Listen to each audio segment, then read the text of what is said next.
rencana mau full isi Kohaku. Cuma yang masih bertahan di sini adalah Shiro.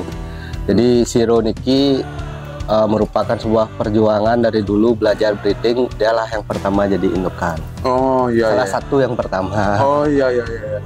Jadi harus dipelihara. Sekarang size-nya berapa nih Pak? Kurang lebih 80 cm. Gila teman-teman.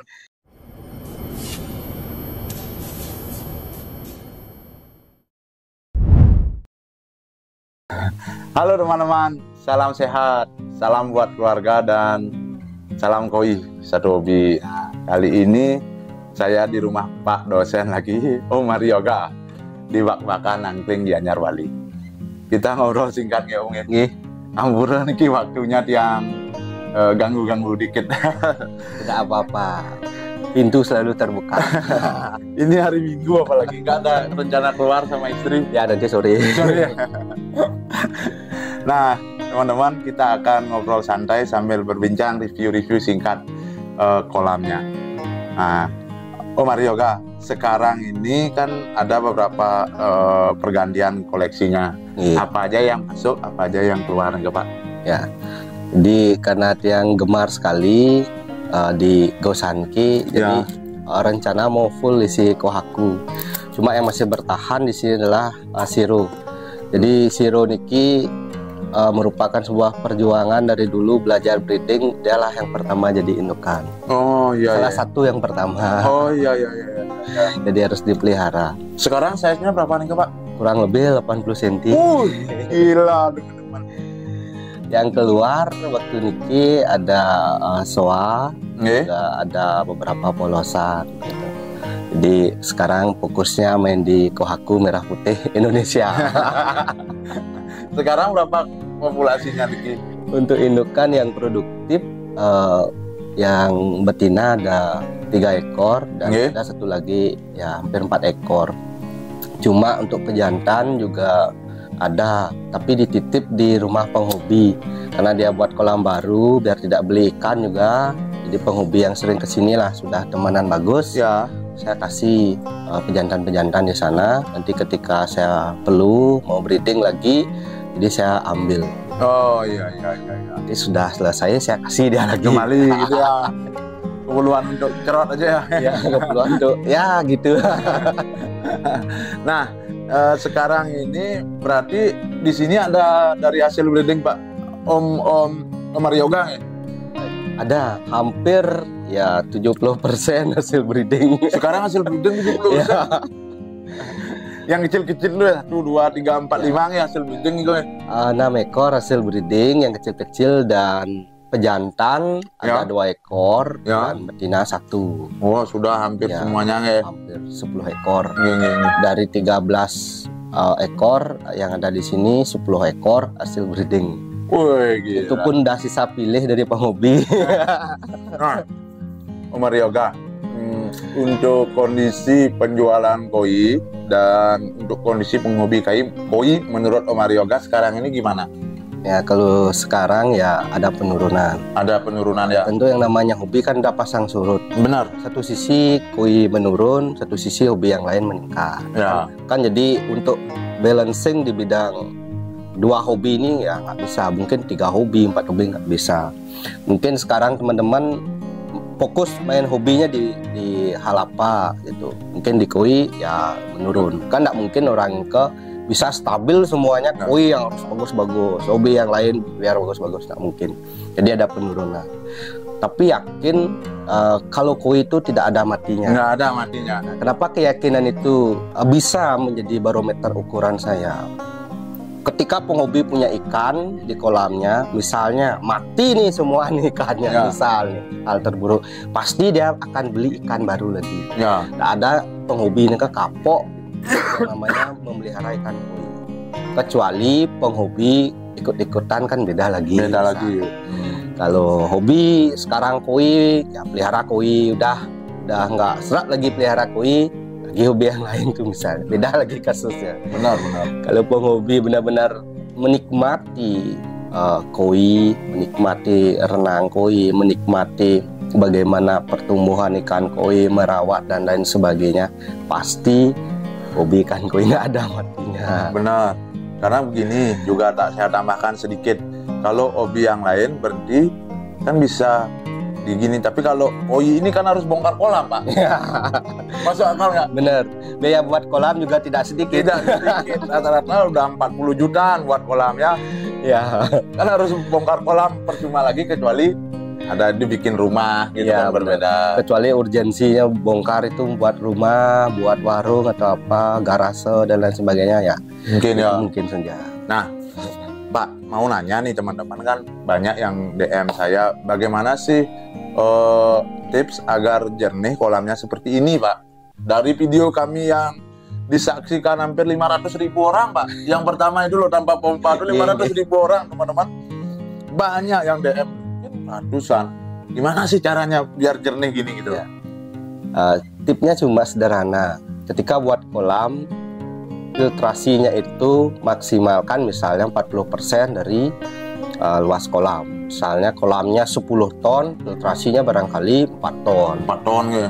Yang kedua, jaga populasi. Ya. Jaga populasi. Semisalnya airnya 10 ton, ya maksimal isilah 9, 8 ataupun 10 boleh. Tapi jangan diisi sampai 25 ekor, 30 ekor. Nah, itu. Yang selanjutnya, jadi peliharalah air itu dengan baik. Seminggu misalnya dripping 3 kali. Untuk ekstra dripping nika jangan terlalu banyak. Ya setidaknya ya 20%. Ya. Habis itu filternya, chambernya itu dibersihkan misalnya 2 minggu sekali kan. Ya. Minggu sekali. Nah, jadi pasti airnya jernih. Pasti nggak? Pasti airnya jernih. Pasti airnya jernih, ikan pun sehat gitu ya. Ikan pun ya pasti sehat. Pak, lagi nih pertanyaan lagi dari netizen nanti akan saya screenshot ya untuk pertanyaannya. Kolam di Bali itu rata-rata kecil kan, lahannya kan mahal, Pak. Benar. Rata-rata 3x4, 3x2. Nah, kalau ideal pemberian pakannya agar koi bulky, air pun tetap jernih, berapa kali menurut Om Aryoga? Karena saya garis bawahi ya, Om Aryoga adalah seorang hobi sekaligus breeder. Jadi kan mungkin expert lah untuk menilai itu gitu. Ya, menurut saya ya. Pendapat pribadi nih. Ya, pendapat pribadi. Kalau membuat ikan bulky, tentu dengan pertama genetik yang harus memang benar-benar bagus. Indukan yang memang benar-benar berkualitas. Dari sisi bodinya, besarnya, itu keturunannya. Yang kedua, pemberian pakan untuk membuat ikan itu gemuk ya setidaknya 6 kali ataupun 7 kali lah. Ya, minim dulu.